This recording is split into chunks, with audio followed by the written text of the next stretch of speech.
buenas tardes, bienvenidos. Tenemos mucho contenido en este programa, mucho contenido además relacionado con la salud, pero también relacionado con la cultura. Además, estamos felices, yo estoy feliz en concreto porque Pedro, ojo, aunque no me ha llegado ni una sola muestra de las gominolas que sé que se presentaron, que se repartieron ayer durante la presentación, estoy feliz porque Pedro Feijóo al fin ha presentado ese libro que sabíamos tenía en el horno. Bueno, en el horno fresquito ya ha salido y el 15 de mayo, en apenas unos días, lo vais a tener todos y todas en las librerías. Ayer se presentaba, bueno, en petit comité, entre los amigos y amigas, en este caso de la prensa, y allí hemos estado. Vamos a dar poco del argumento, pero sí algunas apreciaciones sobre su contenido. Pedro Feijóo explora en su nuevo libro, Donde nacen as bestas, el alma humana, el dolor, explora la violencia ancestral en este caso. Lo hace a través del universo Roma Santa, sí, de Manuel Blanco Roma Santa. A todos nos suena, pero el propio autor ya avisa. Todos estamos convencidos de que xa sabemos, así Roma Santa, el hombre lobo, o lobisome de Allariz, o asasino de... Pero en realidade non. Se ao final de onde nacen as bestas non vos sorprendín coa historia do Roma Santa que vos vou contar, eu papo o libro enteiro, páxina a páxina, diante vosa. Y sabemos que Pedro, que es amigo de esta casa, cumple sus promesas y también que es un prodigio del suspense y un as mezclando ficción y realidad. Y de nuevo, en esta novela llena de referencias históricas y leyendas y de muchos guiños literarios, une a muchos personajes que existen con una enorme capacidad fabulatoria y fruto de navegar durante meses en documentación. Podería ter contado unha novela distinta meténdome por cada unha desas galerías. E con todas volvería unha historia que non esperades. E todas son reais. Como chegas a iso?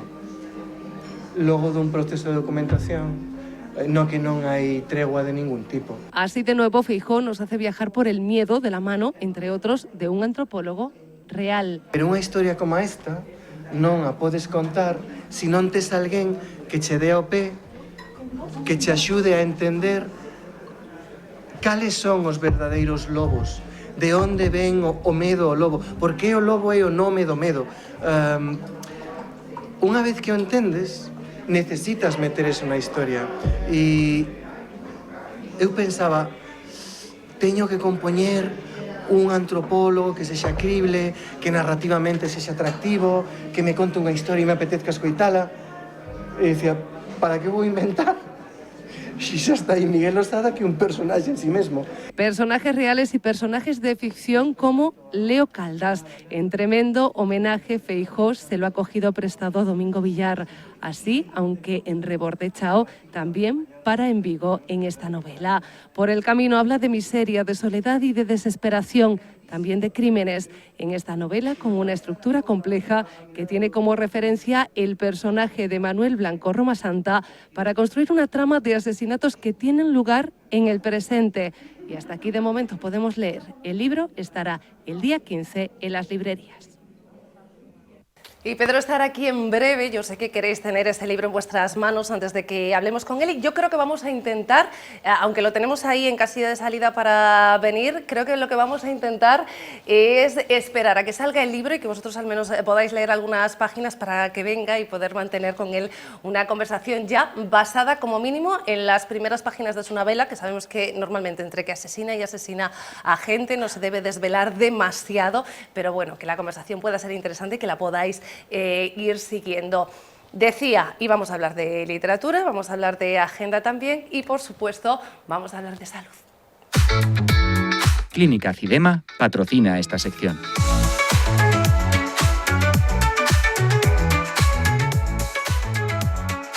Y Cidema está inmerso en un proyecto que es pionero en España, un proyecto en el que están inmersas dos asociaciones de pacientes, una clínica, que son ellos de Cidemas, y una asociación farmacéutica, en realidad el Colegio de Farmacéuticos de la provincia de Pontevedra.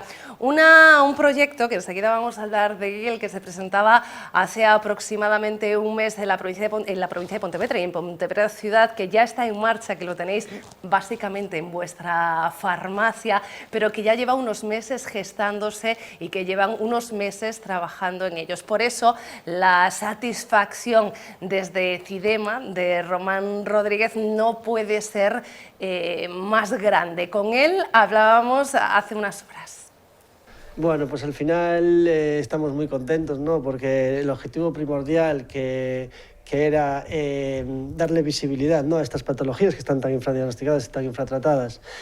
Al final nosotros siempre decimos lo mismo, si no hay un diagnóstico, ¿cómo va a haber un tratamiento?, ¿no? Entonces el objetivo principal es que se identifiquen a estas patologías para poderse tratar, ¿no? Y bueno, y al final, ¿cómo lo hemos hecho?, ¿no? Lo hemos hecho como en dos partes. Primero una información, una formación, ¿no?, a los farmacéuticos, que la verdad que fue muy bonito porque estuvieron muchos y muy involucrados, para que identifiquen bien y sepan un poquito sobre ellas, y una serie de suplementos y de bueno, apósitos, etcétera, que son necesarios para tenerlos en las farmacias, por lo menos localizarlos, y después una cartelería muy visual donde se ven las tres patologías y están descritos los síntomas, etcétera, etcétera. Creemos que va a tener un impacto enorme en la sociedad. La verdad, estamos muy contentos y queríamos agradecer, y yo personalmente, no solo a las asociaciones, que ya lo saben, que siempre estoy con ellos, sino también al Colegio de Farmacéuticos, porque nos han dado toda su red, ¿no? Han visto lo importante, nos han dado toda su red de farmacias para poder llegar a todo el mundo y que esto sea un antes y un después en estas tres patologías. Román, sabéis que es el alma mater de esta sección donde habitualmente hablamos de estas patologías, pero hay también otras asociaciones que están involucradas en este proyecto, y tenemos con nosotras a tres personas que representan a estas otras tres patas de una mesa que está sosteniendo, yo creo que un proyecto que va a ser muy importante. María Araujo, que es trabajadora social de la Asociación Gallega de Linfedema, Lipedema e Insuficiencia Venosa Crónica. María, ¿qué tal? Bienvenida de nuevo. Hola, muchas gracias. Y enhorabuena por este proyecto que ya nace, como nos decía Román, con éxito. Susana Soto, que es la secretaria de la asociación ADALIPE, que es la asociación también de afectadas del lipedema de España, en este caso. Susana, bienvenida. Hola, muchas gracias por invitarnos de nuevo. Y ahora sí, por primera vez en este programa, Lucía Segovia, del Colegio de Farmacéuticos de Pontevedra. Lucía, ¿qué tal? Muy buenas. Aquí estamos. Buenas tardes, gracias. Lucía, que por cierto, decía yo, un proyecto, un programa que ya tenéis en vuestra farmacia, porque sí es cierto que desde el Colegio de Farmacéuticos sois mucho más que esa farmacia que tenemos a la vuelta de la esquina, pero para nosotros, para la ciudadanía en general, la farmacia es como el sanitario de alguna manera que tenemos más cerca, ¿no? A quien preguntarle. Efectivamente, accesible y sobre todo 24 horas los 365 días del año. Y bueno, estamos encantados de haber colaborado con estas asociaciones y con la Clínica CIDEMA, sobre todo para fomentar el conocimiento entre el colectivo, el sensibilizar sobre las necesidades de este tipo de pacientes y priorizar bueno, pues, nuestros conocimientos, en este caso, ponerlos a disposición de los pacientes, promover este asociacionismo de pacientes. Creemos que el farmacéutico comunitario, como profesional sanitario accesible, como te decía antes, y pensad que la capilaridad que tenemos de la red de farmacias es enorme, y lo que buscamos es ese buen uso del medicamento. O sea, fundamentalmente es priorizar el paciente en toda su extensión, y bueno, pues contamos con la colaboración de todas las farmacias de la provincia. Somos 437, y además que hemos difundido toda esta campaña a todos los colegiados que tenemos. Bueno, una red súper importante para vosotras, que estáis al frente de dos asociaciones que se dedican a dar información a gente, a personas, a pacientes que muchas veces llegan perdidas, en patologías que, bueno, yo quiero pensar que son conocidas, porque este programa sirve, entre otras cosas, para divulgar un asunto del que llevamos meses hablando con CIDEMA, pero lo cierto es que todavía, Román nos lo dice, es un gran desconocido, y entiendo que esa gente que llega desorientada a vosotros a lo mejor tiene un paso más cerca en la farmacia, ¿no? María, ¿quién me responde? Sí, bueno, cuando en su momento comentamos también, cuando venimos a contaros un poquito en qué consistía cada una de las patologías, lipedema, linfedema, insuficiencia venosa crónica, en nuestro caso lipedema, Es una patología infradiagnosticada y muy poco conocida, tanto en la población general como muchas veces en los profesionales sanitarios.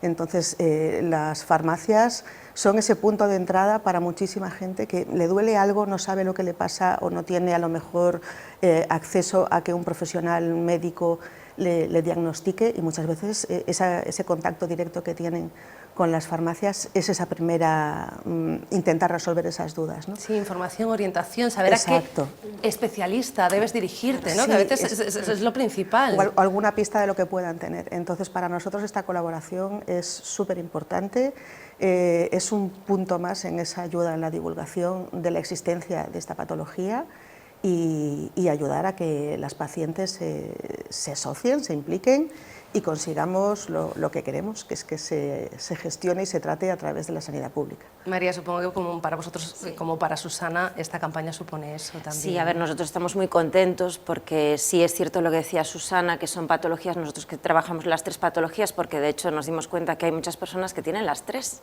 porque unas derivan en otras. Son patologías crónicas que en muchos casos, bueno, primero los profesionales las desconocen.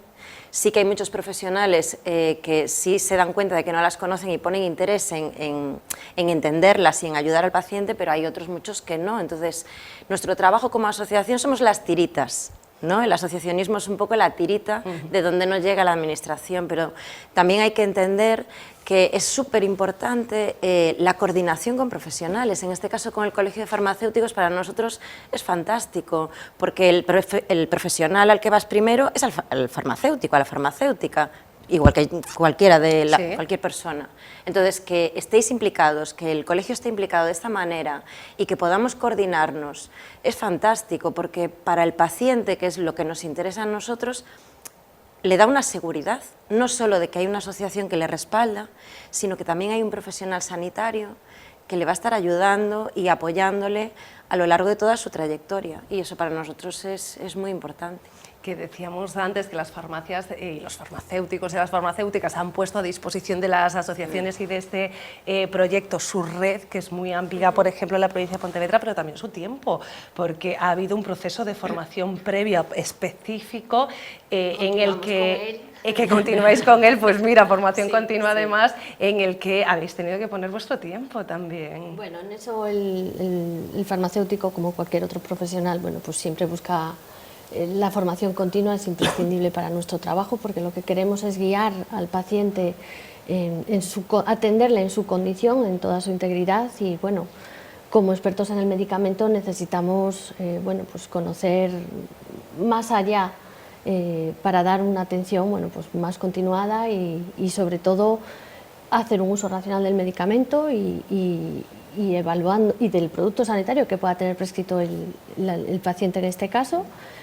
Y bueno, detectar incidencias que se puedan asociar al uso de los mismos, evitarlas, resolverlas y además intentar colaborar con el resto de profesionales sanitarios para dar una atención integral.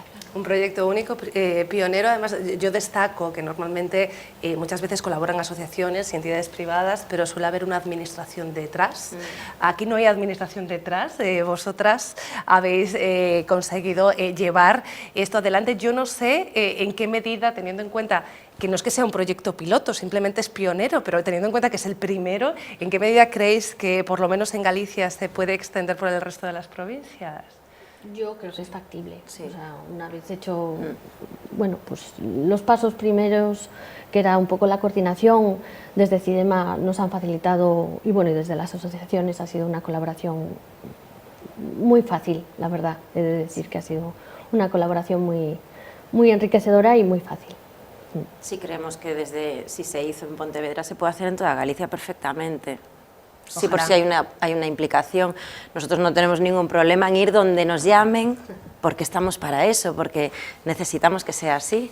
Y la acogida del colegio fue fantástica y entendemos que va a ser igual en otras provincias. Así que...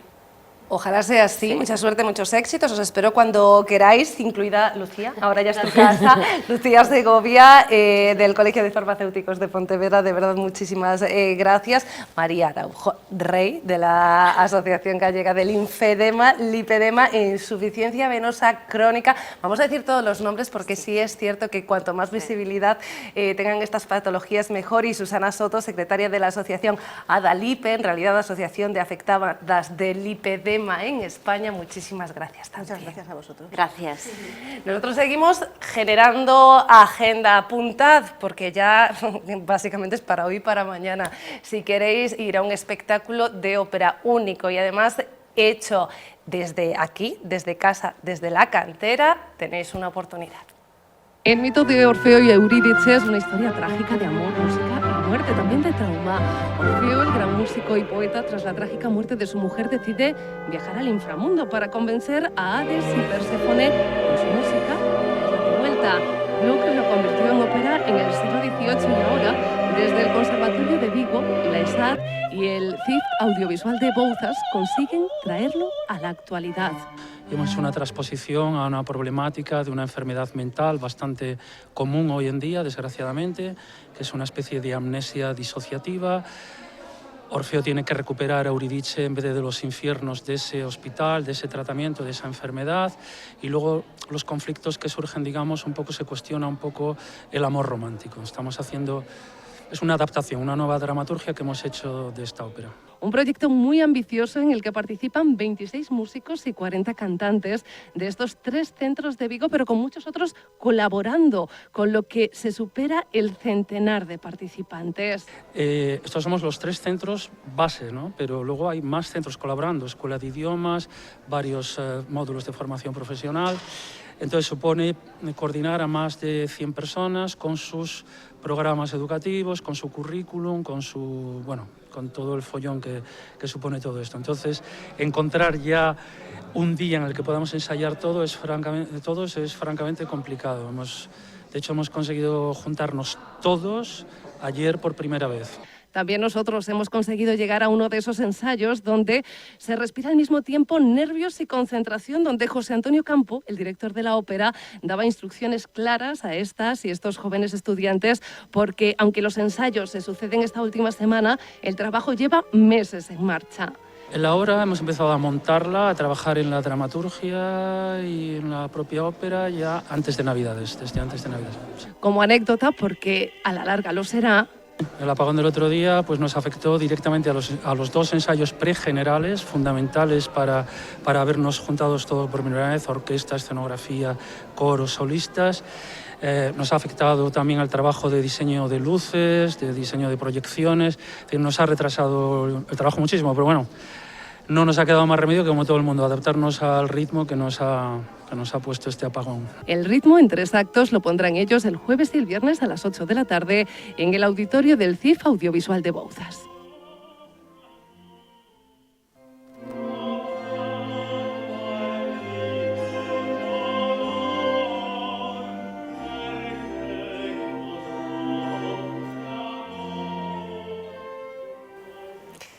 Continuamos y seguimos hablando de salud, o volvemos a hablar de salud, en este caso de salud veterinaria, en este caso con Alicia Estevez. Alicia, ¿qué tal? Moi boas. Que tal? Boas tardes, María. Como estás? Todo ben. Non estás, bueno, digo, non estás enfadada, non, os veterinarios non están enfadados, están protestando, pero porque o que queren é preservar os dereitos e a saúde dos animais. A veces que onte, nas últimas horas, protestaban en moitas cidades, protestaban no Congreso, en Madrid, e protestaban tamén aquí en Vigo, onte a 7 da tarde, precisamente baixo un lema no que o que queredes é que nos deamos conta de que o que contan son eles, son os animais, porque son os principais afectados de que vos non os podades tratar como se merecen. Pois si, onte pola tarde se fixo un acto reivindicativo diante do marco, un pouco para visibilizar esa problemática que temos co Real Decreto 666, que polo que vimos protestando desde fai un tempo, e que limita, bueno, limita o noso criterio veterinario como o noso criterio sanitario para a prescripción de certos medicamentos e en consecuencia pois consideramos que non podemos prestar unha boa atención ou unha correcta atención aos nosos pacientes. Oye, que Marcos envioume unha foto de nun congreso en Zaragoza. Sabedes que tanto Marcos Fernández como Alicia Estévez, ambos, xunto a moita outra xente, traballan en Anicura, Hospital Veterinario en Navia, pero habitualmente esta sección, inda que Alicia moi ben vida, ven Marcos Fernández. Eu non sei se hoxe non está aquí porque está nese congreso. A foto me enviaba onte pola noite. No, ese congreso foi fai un par de semaniñas, pero sí que así se mantén en formación constante e efectivamente hoxe non podedes contar coa súa presencia porque está noutras formacións.